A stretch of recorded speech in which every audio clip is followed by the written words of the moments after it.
আসসালামু আলাইকুম রহমতুল্লাহ বরকাত। আজকে আবারও নিয়ে আসলাম আপনাদের একটি ক্ষুদ্র দেশি মৌমাছির চাক থেকে কীভাবে আপনারা মধু সংগ্রহ করবেন এবং কি করিলে আপনাদের এই বক্সির কোনো ক্ষয়ক্ষতি হবে না, মাছিগুলা নষ্ট হবে না এবং কিভাবে আপনারা মাছিগুলা বৃদ্ধি করতে পারবেন।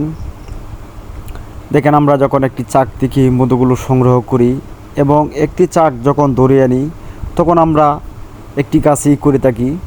চাকটা যখন ধরতে যাই এবং দড়ি গাছের গর্তে থাকি তখন আপনারা জানেন, আমি ভিডিওতে বলে থাকি, অবশ্যই আপনারা ফিতাগুলি নিয়ে আসবেন এবং বক্সি বেঁধে দিবেন, তাহলে আপনাদের মাছি কখনো কমবে না। এবং আমরা যারা চাক থেকে মধুগুলো সংগ্রহ করি, দেখেন আমরা কিভাবে মধুগুলো সংগ্রহ করি। দেখেন, এই মেশিনের মাধ্যমে মধুগুলো সংগ্রহ করি এবং এই ফ্রেমটি যেভাবে না পড়ে সেজন্য একটি রাবার জাতীয় দিয়ে আটকিয়ে নিই এবং এভাবে গুড়ন দিয়েই মধুগুলো খুলে থাকি। দেখেন, এক পিস্টারের মধুগুলো যখন গুড়ন দিয়ে আমরা খুলে থাকি তখন আরেক পিস্টারের মধু ঘুরিয়ে দিই, ঘুরিয়ে আবার গুড়ান দিলে আমরা মধুগুলো পড়ে যায়।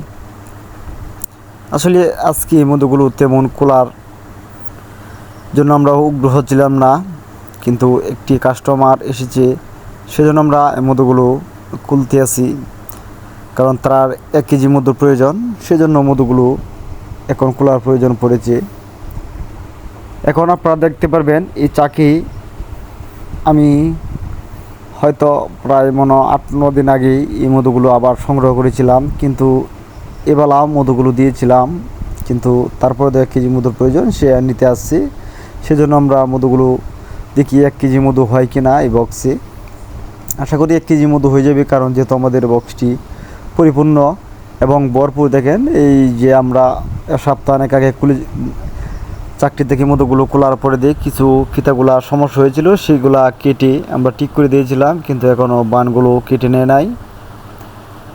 তারপরে দেখি আল্লাহ রহমতে কী অবস্থা, 1 কেজি মধু হয় কি না। আশা করি হয়ে যাবে। দেখেন, আমি 2টি ফ্রেম অলরেডি খুলে নিয়েছি। দেখেন, এখন আমরা ডালবো। দেখেন, দেখেন ভালো পরিমাণের মধু অবশ্যই হয়েছে, কিন্তু এখনের মধু আপনারা জানেন পাতলা। আসলে কী কারণে মধুগুলো পাতলা সেটা আপনাদেরকে বলবো। এবং যখন আপনারা ফ্রেমটা থেকে মধুগুলো খুলে নেবেন, সাথে সাথে ফ্রেমটি আবার বক্সে দিয়ে দিবেন। দেখেন, আমি কিন্তু বক্সে প্রতিটি বক্স খোলার সময় আমি এই কাজটি করে থাকি এবং আমাদের মাছিগুলা এলোমেলো হয় না, এটা আপনাদেরকে বলেও থাকি যে আপনারা খোলার সাথে সাথেই আবার ফিতাগুলা দিয়ে দিবেন ফ্রেমটা, তাহলে মাছিগুলা এলোমেলো হয়ে বের হবে না এবং রানীটাও আঘাত পাবে না, রানীটাও বের হয়ে যাওয়ার চেষ্টা করবে না। তা আপনারা এইভাবে মধুগুলো খুলবেন, তাহলে আপনাদের বক্সটি সবসময় স্বয়ংসম্পূর্ণ থাকবে। এবং দেখেন, খুবই সুন্দর করে দেখেন, এই ফিতারা মোটামুটি কালো হয়ে গেছে, আমাদের চেঞ্জ করার প্রয়োজন, কিন্তু এখন যেহেতু কিছু পরিমাণে ডিম রয়েছে সেহেতু আমরা চেঞ্জ করব না, কিন্তু আরেকবার খোলার সাথে সাথেই অবশ্যই চেঞ্জ করতে হবে। দেখেন, আমাদের কিছু পুরান ফিতা রয়েছে এই বক্সটির মধ্যে। এই পুরান ফিতার মধ্যে যে ফিতারা বেশি পরিমাণের সমস্যা সেটা আমরা খুলে নিব। দেখেন, আবারও আমরা মধু ডাললাম। দেখেন, প্রায় 1 কেজি মধুর কাছাকাছি হয়ে গেছে। আসলে এই ফিতাটাও মোটামুটি পুরান, কিন্তু কিছু ডিম থাকার কারণে আমরা ফিতাটা এখন পাল্টাইতে পারবো না। দেখেন, এই যে লাস্ট একটি ফিতা, দেখেন এই ফিতাটা একদম বেশি পুরন হয়ে গেছে, আমি বুঝতেই পারতেছি একদম বেশি পুরন হয়ে গেছে। এখন আপনারা এই ফিতাগুলা বেশি পুরনো হয়ে গেলে এবং কালো হয়ে গেলে এই ফিতাগুলো আমাদের আর কাজ করে না, সেজন্য আপনারা এই ফিতাগুলা কি করবেন, যখন এই ফিতারা আপনারা কাজ না করবে, দেখেন আমরা ফিতারা যেভাবে দিয়েছিলাম এখন ওই ফিতারা এইভাবে রয়েছে।